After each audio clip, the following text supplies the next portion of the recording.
आइए दोस्तों सुनते हैं इस कहानी का पार्ट 3। अविनाश के साथ आगे क्या हुआ, तो बने रहें फिजा के साथ। इससे पहले आपने सुना था कि अविनाश जी किस तरह हॉस्टल पहुंचे और वो अब बीमार पड़ गए थे। उन्हें देखने कुछ लोग आए और डॉक्टर से उनका इलाज भी चला। अब आगे बढ़ते हैं कहानी की तरफ। जब अविनाश जी को होश आया तो उन्होंने पूछा कि मैं कौन हूँ, मैं यहाँ कैसे आया, आप लोग कौन हैं, ये सब कैसे हुआ। तभी वो आदमी मुस्कुराते हुए बोला, अरे अविनाश जी रिलैक्स, बताता हूँ, सब बताता हूँ कि मैं कौन हूँ। ये जगह महारानी लक्ष्मीबाई गवर्नमेंट कॉलेज का बॉयज़ हॉस्टल है। मैं यहाँ का वार्डन हूँ। दरअसल आप हमें हॉस्टल के गेट के बाहर पीपल के नीचे चबूतरे पर बेहोश मिले थे। सुबह गार्ड ने आकर हमें सूचना दी कि आप बाहर आए। देखा तो आपको बहुत तेज़ बुखार था, तो हमने सीधे पुलिस को सूचना देने की जगह हॉस्पिटल के डॉक्टर को ही बुलाना ठीक समझा, इसलिए आपको अंदर ले आए। अविनाश अब अच्छा महसूस कर रहा था क्योंकि उसे लगा कि वो 2 आत्माओं से बच चुका है, इसलिए वो आराम करने लगा। अविनाश को लगा कि उसकी ज़िंदगी से अब सारी तकलीफ़ें दूर हो गई हैं, इसलिए वो कल कवि सम्मेलन में जा सकता है। लेटा लेटा यही सोच रहा था कि उसके साथ एक ही रात में क्या क्या हो गया। सारी भयानक चीज़ें उसके साथ रात में हो चुकी थी। अब वो हॉस्टल में बिल्कुल अकेला था। दिल ही दिल उस टैक्सी ड्राइवर को धन्यवाद दे रहा था कि उसने मुझे अपने मंजिल तक पहुंचा दिया। तभी उसके रूम में शुक्ला जी आ गए। फल और दवाइयाँ देते हुए कहने लगे कि आप पहले से बेहतर हैं, आपको आराम की ज़रूरत है, कुछ दिन तक आप आराम करें और बाकी सब कुछ मुझ पर छोड़ दें। ये कह के वो जाने ही वाले थे, तभी अविनाश ने कहा कि अगर आप ना होते तो मैं ज़िंदा ना होता, अगर आपने सही वक्त पे मेरी मदद ना की होती, गाड़ी नहीं भेजा होता, तो मैं आज ज़िंदा ना होता। ये कहते वे मुस्कुराने लगे। तभी शुक्ला जी शौक होकर बोले कि मैंने तो कोई गाड़ी नहीं भेजी, आपको क्या, मैंने आज तक कभी भी किसी लेखक के लिए गाड़ी नहीं भेजी। तभी अविनाश को झटका लगता है। वो सोच में पड़ जाता है कि अगर गाड़ी इन्होंने नहीं भेजी तो फिर गाड़ी लेकर कौन आया, किसने मेरी मदद की, कहीं वो भूत तो नहीं थे। आखिर कोई मेरी मदद क्यों करना चाहता है, क्यों मुझे सही सलामत यहाँ तक छोड़ा। अगर भूत होता तो अब तक मुझे नुकसान पहुँचा सकता था, लेकिन उसने मेरा कुछ भी नहीं बिगाड़ा। खैर जो भी है, उसने मुझे सही सलामत हॉस्टल तक, मेरी मंजिल तक छोड़ दिया था। तभी शुक्ला जी बोल पड़े कि आपको बेहोशी और बुखार की वजह से गलत फहमी हो गई है, आप आराम कीजिए, मैं चलता हूँ, हॉस्टल का कुछ सामान लाने के सिलसिले में बाज़ार जाना है।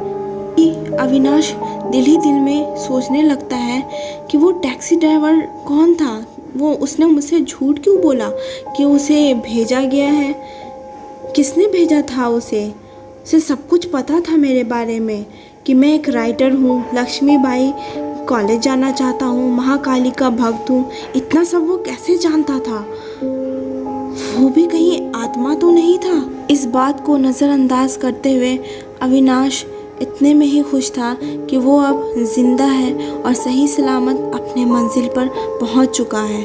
तभी वो दवाई खा के गहरी नींद में सो गया था। तभी अचानक से उसकी आवाज़ उसके कानों में पड़ी, जैसे कोई भारी भरकम चीज़ ऊपर से ज़मीन पर गिरा रहा हो। उस आवाज़ के साथ हड़बड़ा कर वो जग गया, लेकिन आसपास का माहौल काफ़ी शांत था, जैसे लगा शायद वो सपना देख रहा था। फिर से वो दोबारा सोने की कोशिश करने लगता है। वो आवाज़ दोबारा से सुनाई देती है। उसे सुनते ही उसका दिमाग ठनकता है। ये आवाज़ कहाँ से आ रही है, कैसी आवाज़ है ये सोचते हुए वो बाहर निकल जाता है। बाहर हर कमरे में जाके देखता है वो कमरे के हॉस्टल के तीसरे मंजिल पे था। रूम के बाहर आते ही आसपास नज़र घुमाई, सब कुछ ठीक था, तो फिर ये आवाज़ कहाँ से आ रही थी? ये देखने के लिए वो सीढ़ियों की तरफ बढ़ा। ऐसा लगा ये आवाज़ नीचे से आ रही है। इससे पहले सीढ़ी तक पहुँचता एकाएक सामने स्टोर रूम का दरवाज़ा खुला हुआ था और उसमें एक लड़का तेज़ी से भागते हुए निकलकर हवा की झोंके सा मेरे कंधे से छूता हुआ सरपट भागा। और इससे पहले कि वो कुछ बोल पाता, फुर्ती से बरामदे की दीवार फांद कर नीचे कूद पड़ा। उसके कूदते ही वो तेज आवाज़ फिर से कानों में गूंज उठी, जो बार बार उसे सुनाई दे रही थी। ये सब देखकर उसकी आंखें फटी रह गई। अचानक हुई दुर्घटना से वो डर गया था। वो तेजी से सेफ्टी दीवार की तरफ दौड़ा और नीचे देखने लगा, लेकिन वहाँ नीचे ग्राउंड फ्लोर पर कोई भी नहीं था। अब उसके होश उड़ चुके थे। वो भगवान को याद कर रहा था। अब वो कांपने लगा। उसके सामने ही स्टोर रूम में ताला लगा हुआ था। उसकी सांसें थम चुकी थी, सर चकराने लगा था और सर चकराते ही उसके आगे आंखों के आगे अंधेरा सा छा गया। वो चकराकर वहीं गिर पड़ा और गिरकर बेहोश हो गया। उसके बाद वो देखता है कि वो अपने रूम के बिस्तर पर है। उसकी आंखें खुली तो उसके पास शुक्ला जी और उसके डॉक्टर भी वहीं खड़े थे, जो बोल रहे थे कि उनका ब्लड प्रेशर बढ़ने की वजह से ऐसा उन्हें ये सब दिख रहा है। तभी अविनाश ने सोचा कि मैं इन्हें कैसे बताऊं कि मेरा ब्लड प्रेशर कैसे बढ़ गया है। शुक्ला जी और उनके दोस्त और डॉक्टर सब मिलके उनको ढेर सारी नसीहतें देके वहाँ से रवाना हो गए। और अब अविनाश के साथ उसके रूम में एक और लेखक उसके साथ थे। वो दोनों एक साथ ही रहने लगे। तभी रात काफ़ी होने की वजह से वो दोनों सोने चले गए, लेकिन अविनाश की आंखों से नींद कोसों दूर थी। उसे इतनी दवाई लेने के बाद भी नींद नहीं आ रही थी। तभी बाहर तेज़ बारिश और बिजली कड़कने की आवाज़ से उसे डर सा लग रहा था। तभी उसने सोचा इन 24 घंटों में जो कुछ भी उसके साथ गुजरा था वो सब कितना खौफनाक और जानलेवा था। ये झांसी की ट्रिप उसके लिए जानलेवा साबित हो रही थी। इसलिए उसने फैसला कर लिया कि ये अब सम्मेलन वगैरह अटेंड नहीं करेगा और वहाँ जल्द से जल्द लौट जाएगा। बस किसी तरह से वो रात गुजार ले। आज की रात गुजारने के बाद वो फौरन ही वहाँ से निकल जाएगा। बाहर फिर से बरसात शुरू हो गई और तेज़ हवा की वजह से उसके पलंग के पीछे वाली खिड़की खुल गई, जिसकी वजह से बारिश की फुहारें अंदर आकर उसके बिस्तर को गीला कर रही थी। ना चाहते हुए भी वो मजबूरन उसे उठना ही पड़ा।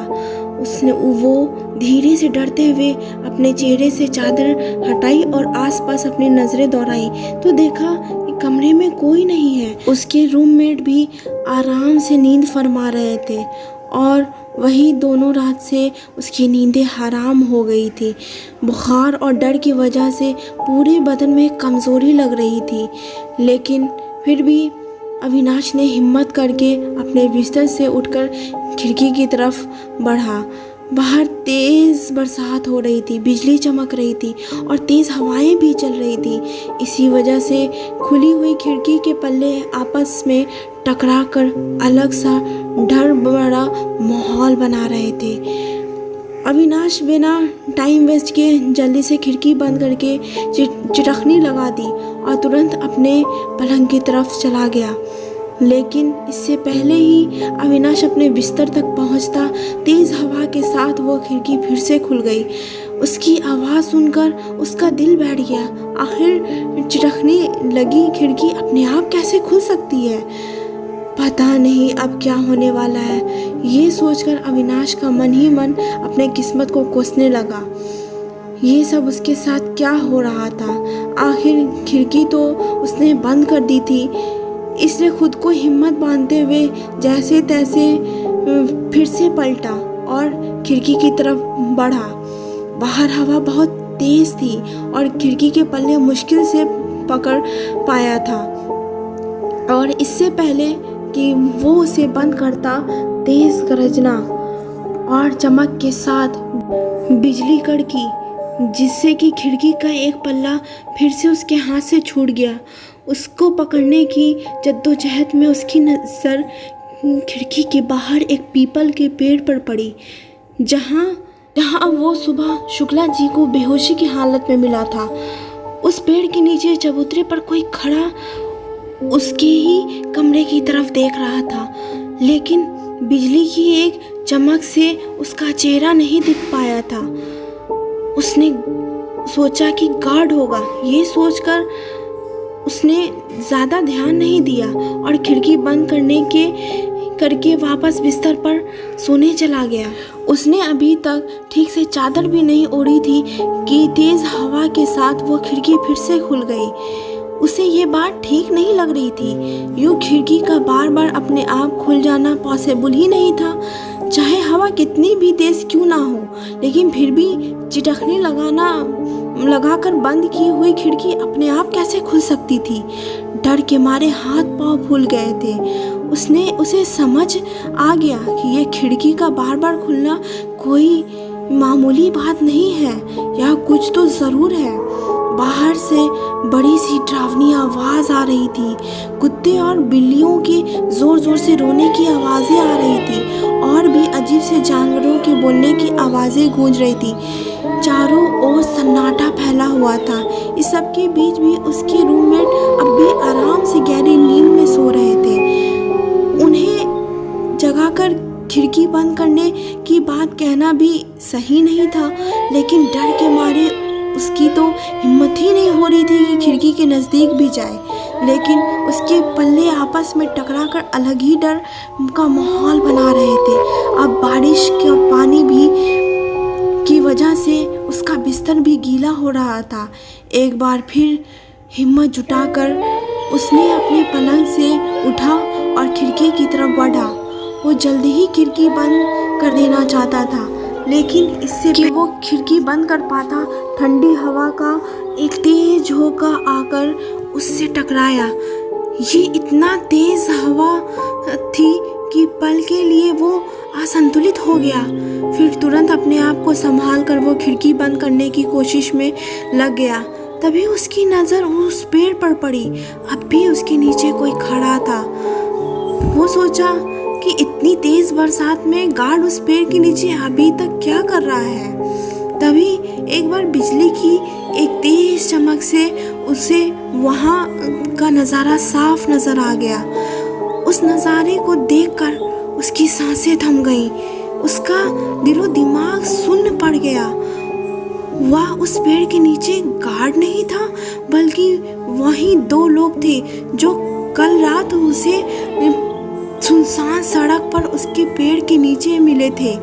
वही दोनों भटकती आत्माएं। उसकी नज़र मुझ पर ही टिकी थी। उसने अपने आप को बड़ी मुश्किल से संभाला और किसी तरह से खिड़की बंद की और बड़ी ही फुर्ती के साथ अपने बिस्तर पे लौट आया। उसका अंग काँप रहा था। बुखार की अचानक बहुत तेज़ हो गया था। डर के मारे उसका रोम रोम में एक सिहरन सी हो रही थी।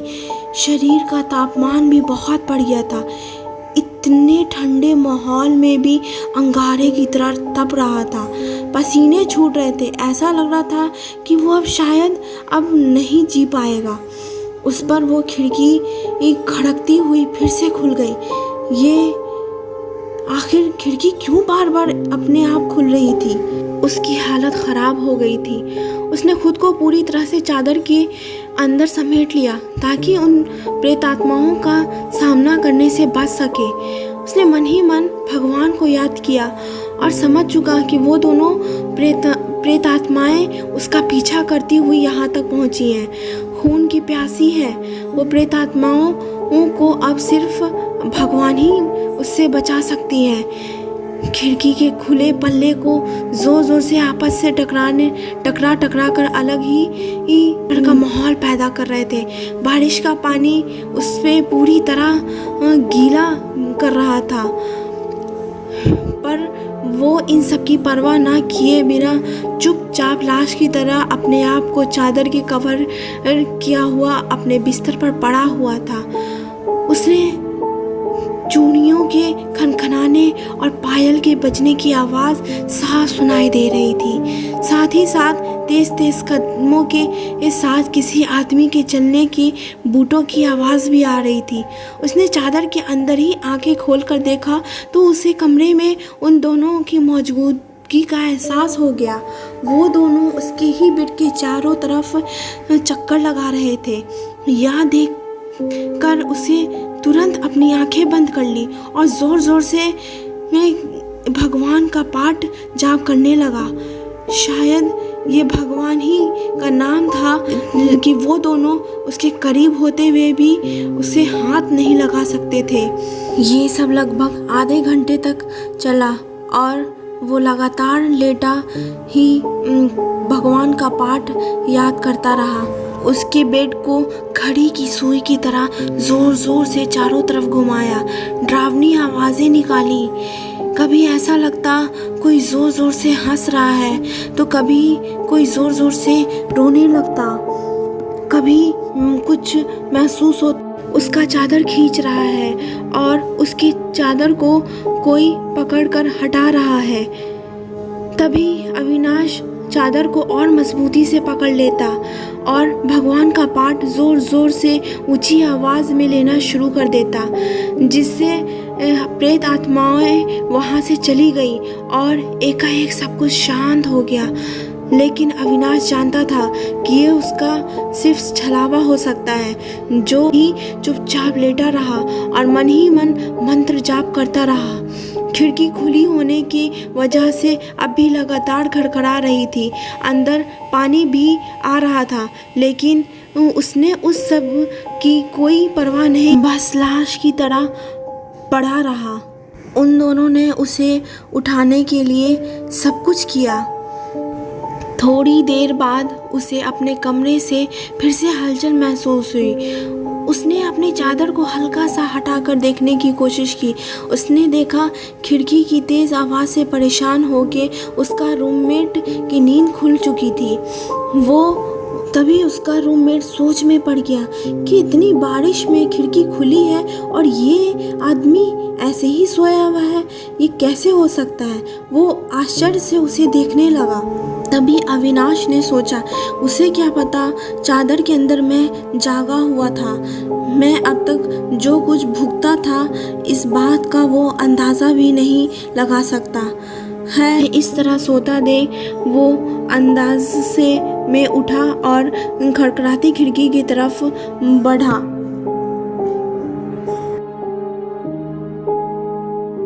तो दोस्तों, कैसी लग रही है आपको ये कहानी?